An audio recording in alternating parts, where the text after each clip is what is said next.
ദൈവത്തിൻ്റെ ഏറ്റവും പ്രിയമുള്ളവരെ, അവിടുത്തെ സമാധാനം ഞാൻ ആശംസിക്കുന്നു.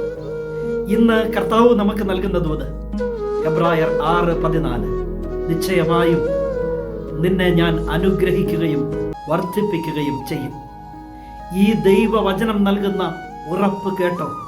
അനുഗ്രഹിക്കും, വർദ്ധിപ്പിക്കും. നിശ്ചയമായും നിന്നെ ഞാൻ അനുഗ്രഹിക്കുകയും വർദ്ധിപ്പിക്കുകയും ചെയ്യും. നിന്നെ അനുഗ്രഹിക്കാതെ പോകില്ല. നിന്റെ ദൈവം നിന്നെ വർദ്ധിപ്പിക്കാതെ പോകില്ല.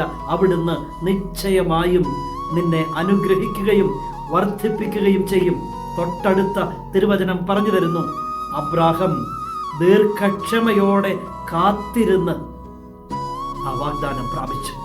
ഇന്ന് കാത്തിരിക്കാനുള്ള മനസ്സുണ്ടോ? നെഞ്ചിനകത്ത് പ്രാർത്ഥിച്ച് കാത്തിരിക്കാനുള്ള വിശ്വാസമുണ്ടോ? എങ്കിൽ നിന്റെ ദൈവം നിശ്ചയമായും നിന്നെ അനുഗ്രഹിക്കും, നിന്നെ വർദ്ധിപ്പിക്കും. അത് സമൃദ്ധി തന്നായിരിക്കാം, സമ്പത്ത് തന്നായിരിക്കാം, മക്കളെ തന്നായിരിക്കാം, കൃപകൾ തന്നായിരിക്കാം. നിന്റെ പ്രാർത്ഥന ഏതുമാകട്ടെ, അതിലേക്ക് ദൈവേഷ്ടമിറങ്ങും. എന്നിട്ട് നിശ്ചയമായും നിന്നെ അനുഗ്രഹിക്കുകയും വർദ്ധിപ്പിക്കുകയും ചെയ്യും. കരുണാമയനായ ദൈവം നമ്മെ എല്ലാവരെയും സമൃദ്ധിയായി അനുഗ്രഹിക്കട്ടെ.